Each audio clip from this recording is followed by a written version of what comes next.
салом тамошобинони гиромӣ, хулосаи хабарҳои муҳими 19 апрели тоҷикистонро аз пойгоҳи хабарии бомдод бароятон пешкаш мекунем. шурӯъ мекунем аз як нигоҳи кӯтоҳ ба сархати хабари муҳими рӯз дар ин барнома. доиш аз ҳамла ба термизи ӯзбекистон хабар дод. ӯзбекистон рад мекунад. боздошти табиби тоҷик дар Москав баъди хатнаи як кӯдак. арақ ман, бару тарабхона ман, алифбонк ба қонунҳои шариат кор мекунад. боздошти як зодаи тоҷикистон дар Русия барои қатли муштарии қаҳвахона. командаи Рустами Эмомалӣ ба бинои нав кӯчид. 19-20 апрел дар Тоҷикистон борону жола борида, раду барқ ва тиру камон меояд. сокини солхӯрдаи Навгилеми Исфара зери чархи Опел ҷон бохт. ва акнун тафсилоти хабарҳо. ӯзбекистон иддаои созмони террористии доиш дар мавриди гӯё ҳамлаи мушакиаш аз қаламрави Афғонистон ба сӯи термизи ӯзбекистонро рад кард. пойгоҳи сайт ки фаъолияти гурӯҳҳои тундравро пайгирӣ мекунад иттилоъ дод ки шохаи хоросони доиш рӯзи 18 апрел иддао кардааст ки гӯё ба самти як пойгоҳи низомии ӯзбекистон дар шаҳри назди марзии Термиз да мушак партофт. дар интернет видеое ҳам нашр шуд ки гуфта мешавад дар он лаҳзаи партоби мушакҳо ба самти ӯзбекистон сабт шудааст.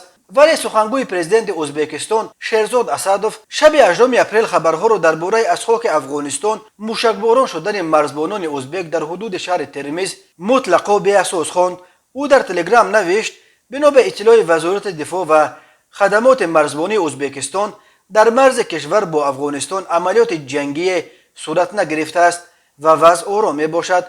сухангӯи президенти ӯзбекистон аз ҳама хост ки ба иғвоҳо дода нашаванд. дар ҳамин ҳол сомонаи Сангар Тиҷиботака ба як корманди пулиси Толибон дар вулусволии Шуртепаи вилояти Балхи Афғонистон ки таҳқиқи ин ҳодисаро бар дӯш дорад хабар дод ки ин нахустин ҳамлаи доиш ба Ӯзбекистон ба эҳтимоли ғолиб аз як манзил дар рустои Туқай ки аҳолияш амагии туркмананд анҷом шудааст.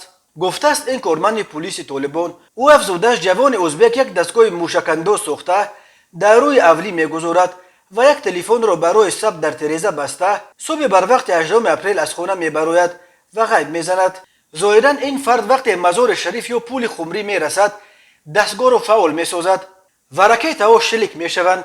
гуфтааст корманди пулиси Толибон баъд аз хуруҷи нирӯҳои эътилофи таҳти роҳбарии Амрико аз Афғонистон ҳамлаҳои ҷангҷӯёни доиш дар ин кишвари ҷангзада афзоиш ёфта, Амрико моҳи феврали соли 2022 барои маълумот дар бораи раҳбари доиш дар Афғонистон Саноулло Ғафорӣ ё Шаъбол Ал-Муҳоҷир $10 миллион ҷоиза таъин кард. департаменти давлатии Иёлоти Муттаҳида гуфт Ғафорӣ дар моҳи июни соли 2020 раҳбари доиш таъин шуда масъулияти таздиқи амалиёти ҷангҷӯёни ин гурӯҳро дар саросари Афғонистон ва ҳамчунин масъулияти маблағгузории ин ҳамлаҳоро бар дӯш дорад. падару модари кӯдаки якмоҳае ки баъди дар хона анҷом додани маросими хатнааш дар ҳолати кома ба бемористон афтод, дар як видео бар НТВ нақл карданд ки барои хатнаи фарзандашон табиберо киро карда буданд ки аз Тоҷикистон ба Русия барои таҳсил омада буд. ба гуфтаи ин ду муҳоҷири тоҷик, табиб онҳоро иттиминони хотир додааст ки хатнаи фарзандашонро дуруст анҷом хоҳад дод. ба гуфтаи модари тифли навзод, ҳангоми ба кӯдак гузаронидани лидокаин, кӯдакро аллергия фаро гирифт ва ӯ ба кома афтод. ин кӯдак то ҳол дар бемористон дар ҳолати вазнин қарор дорад. дар робита ба ин ҳодиса бо иттиҳоми хидматрасоние ки ҷавобгӯи қоидаҳои бехатарӣ нест, парвандаи ҷиноятӣ кушода табиби тоҷикро дастгир карданд. Комсомольская правда қаблан хабар дод ки табиби барои хатна даъватшуда Раҳматулло Додихудоев ном ва 30 сол дошта дар ҳақиқат дар Тоҷикистон дар риштаи ҷарроҳӣ таҳсил кардааст. вале ҳанӯз рӯшан нест ки оё ӯ ҳаққи фаъолияти тиббӣ ва аз ҷумла ҳаққи анҷоми ҷарроҳиҳои ба мисли хатнаро дошт ё на. хатнаи писарон дар байни халқҳои гуногун, асосан дар байни мусулмонон ва яҳудиён як анъанаи роиҷ ба шумор меравад. маъмулан хатнаи кӯдаконро баъди каме болиғтар шудани онҳо анҷом медиҳанд, вале на дертар аз расидани онҳо ба синни 12, вале вақтҳои охир дар ҳафтаҳои аввали баъди таваллуди кӯдак анҷом додани хатнаи онҳо роиҷтар шудааст.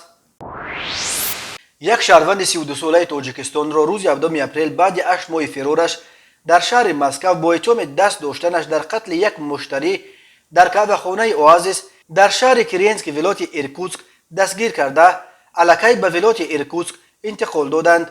رئیس تفتیشات ولایت ایرکوتسک روز 19 اپریل خبر داد که این زاده تاجیکستان را در مسکو کارمندان پلیس ولایت ایرکوتسک دستگیر کردند.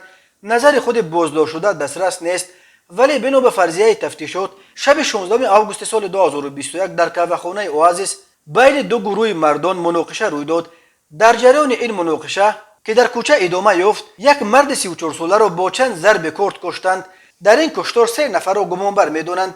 یکی از آنها صاحب کاوخانه بلافاصله همان شب و گمانبر دوم را بعد 6 ماه در شهر کراسنویارسک دستگیر کردند، ولی گمانبر سوم شهروند تاجیکستان توانست فرار کند و به این دلیل تحت جستجوی فدرالی قرار داده شد. به تفتیشات میسر شد معلوم کنند که او تا حال در روسیه قرار داشته در شهر مسکو پنهان شده است. بعد انتقالش به ولایت ایرکوتسک دستگیر شده را به حبس پیشکی انداختند. به این ترتیب هر 3 گمانبر الکی در دست مقامات قرار دارند. بنا به آمار رسمی خدمات فدرالی زندانهای روسیه تا اول سال 2021 در زندانهای این کشور بیش از 7000 نفر از زادگان تاجیکستان ادای حکم می‌کردند و بیش از 1200 مهاجر دیگر تاجیک در بازداشتگاه‌های روسیه تحت تفتیش قرار داشتند. بر اساس حساب‌های غیر رسمی تقریباً چهارک این زادگان تاجیکستان در روسیه برای جنایت‌های مربوط به ویران کردن قاعده‌های بود و باش، اساساً برای تقلب اسناد محکوم به زندان شدند. تقریباً چهارک دیگر از این 7000 زندانی تاجیک برای جنایت‌های مربوط به قاچاق مواد مخدر پشت پنجره رفتند. ولی در بین تاجیکستان‌های در روسیه زندان شده آنهایی هم هستند که برای دست داشتن در صدمه‌های مرگاور و جنایت‌های چون دزدی، غارتگری و کشتار محکوم شدند. تماشابینان عزیز، یادآور می‌شویم خلاصه مهمترین اخبار تاجیکستان را از پایگاه خبری بامداد تماشا دارید. برنامه را ادامه می‌دهیم. الف بانک یکی از بانک‌های معروف تاجیکستان اعلان کرد که به نظام بانکداری اسلامی می‌گذرد و از این رو استفاده کارت‌هایش را برای پرداخت برخی خدمت‌رسانی‌های مخالف معیارهای شریعت از جمله برای خریدن مشروبات منع می‌کند. بر اساس اصول قاعده‌های شریعت در کارت‌ها پرداخت مبلغ‌ها برای برخی مال‌ها و خدمت‌رسانی‌ها محدود کرده می‌شوند. مؤسسه‌های دلخوشی، کلوب‌های شبانه و بارها، مغازه مال‌های دینی، خدمات شناسایی و اسکورت، مغازه‌های اسباب موسیقی، مکتب‌های رقص، سوغورتا و دیگر مال‌هایی که شریعت منع کرده است تاکید شده است در اظهارات الف بانک. ولی این در حالی است که این بانک به ساکنان قرض‌هایش را تا حال همچنان طبق بانکداری اروپایی یعنی با فایز می‌دهد، آن هم در حالی که فایز و ربا یک اصول کاملا مخالف نظام بانکداری اسلامی است. شبکه تلویزیونی نسیه شبریه در گزارشش میگوید الف بانک در تاجیکستان با جاری کردن نظام و تکنولوژی‌های پیشرفته بانکداری نام برآورده است، ولی جاری کردن محدودیت‌ها در مورد خریدن محصولاتی که طبق شریعت ممنوع می باشد برای بسیاری ها امر ناگهانی شد. بسیاری از ساکنان دوشنبه گفتند هرچند چنین محصولات و خدمات ممنوع شده را نمیخرند، ولی خود قرار جاری کردن محدودیت ها برایشان چندان خوشایند نیست. چه لازم است کارت اگر با آن در مغازه ها چیزی خریدن نتوانی؟ اگر در کارت پول باشد بهتر است تا به خود مردم امکان بدهند که به کجا خرج کردن پولشان را خودشان حل کنند. آدم باید چیزی را که دلش میخواهد بخرد. محدود کردن امر درست نیست. این مثل طالبان شد که آنها همه چیز را محدود میکنند. من ضد اینم. اظهارات الف بانک بنا به مشاهده انوشیروان عارفوف خبرنگار نسیه شبریه حالا به یک موضوع اساسی ورد زبان مردم تبدیل یافته است و بسیاری‌ها این بانک را با طالبان مقایسه میکنند که نیز در پی جاری کردن قانون‌های شریعت در افغانستان همسایه محدودیت‌های زیادی را به وجود آوردند. ساکنان از جمله از آن اظهار ناراضگی میکنند که الف بانک استفاده کارت‌هایش را برای خریدن محصولات شریعتاً ممنوع به مثل شراب و عرق را منع میکند، ولی عین زمان با وجود ضد اصول شریعت بودن ربا از گرفتن فایز برای قرض‌هایی که به اهالی میدهد دست برداشتنی نیست. رهبران الف بانک گفتند که این مسئله را روزهای نزدیک شرح خواهند داد. الف یکی از کامیاب‌ترین استارتاپ ها در عرصه بیزنس تاجیکستان دانسته می شود. این مؤسسه مالیوی سال 2014 همچون تشکیلات خرد قرضی و با همگی 3 کارگر به فعالیت آغاز کرد. حالا در این بانک در تاجیکستان و ازبکستان بیش از 800 نفر کار میکنند. شهرداری دوشنبه روز 19 اپریل خبر داد که کارمندان مقامات اجرایی حکومت دولتی شهر دوشنبه که تو این دم در خیابان رودکی 80 واقع در قنات چپ بنای سابق قصر پرزیدنت فعالیت داشتند، پوره به بنای سابق مرکز تحقیقات استراتژی در سراغه خیابان رودکی 40 کوچیدند و ساکنان و میمانان پایتخت از این به بعد برای حل مشکلاتشان می توانند به سراغه نو شهرداری مراجعت کنند. معلوم نیست که این بنا قرارگاه نهایی شهرداری دوشنبه است یا بازم قرارگاه موقتی. یادآور می شویم در پی به اجرا در آمدن نقشه بازسازی مرکز پایتخت تاجیکستان این علاقه بار دوم است که شهرداری دوشنبه تبدیل مکان می کند. در پی تخریب بنای قدیمی شهرداری در شفت وزارت کشاورزی و در نزدیکی میدان دوستی، کارمندان شهرداری پایتخت تاجیکستان در سال 2020 اول به قنات چپ بنای سابق قصر پرزیدنت در خیابان رودکی 80 کوچیدند. در این بنا بعد تبدیل مکان کردن کارمندان دستگاه اجرایی پرزیدنت، تنها کارمندان کمیته سیاسی و شهرداری دوشنبه فعالیت داشتند، ولی سال 2021 تخریب بنای قصر پرزیدنت نیز آغاز یافت و ضرورت از این بنا هم کوچیدن کارمندان پیش آمد. کارمندان کمیته سیاسی را پیشتر کوچاندند و اکنون کارمندان شهرداری دوشنبه نیز به بنای نو کوچیدند. قبلا در این بنا مرکز تحقیقات استراتژی و خبرگزاری دولتی خاور جایگیر شده بود. سال 2020 کارمندان مرکز تحقیقات استراتژی را به بنای اتحادیه رسامان کوچاندند و خبرنگاران خاور را در بنای مأموری چاپخانه شرق آزاد معروف به گژکه که در پهلوی دریای دوشنبه در شفت سیرک جایگیر شده است جا به جا کردند. بر اساس نقشه بازسازی مرکز پایتخت تاجیکستان در مرکز دوشنبه بر پایه بیش از 200 میلیون دلار کمک بلاعوض چین قرار است بناهای نو پارلمان و حکومت تاجیکستان و گلگشت و فواره ها ساخته شود. از سال 2017 رهبری مقامات اجرایی حکومت دولتی شهر دوشنبه را رستم امامعلی پسر کلانی پرزیدنت تاجیکستان امامعلی رحمان بر دوش دارد. رستم امامعلی که 34 سال دارد همزمان از سال 2020 رئیس مجلس ملی پلات بالای پارلمان تاجیکستان نیست است و طبق قانون اساسی بعد پدرش رهبر دوم جمهوری دانسته می شود.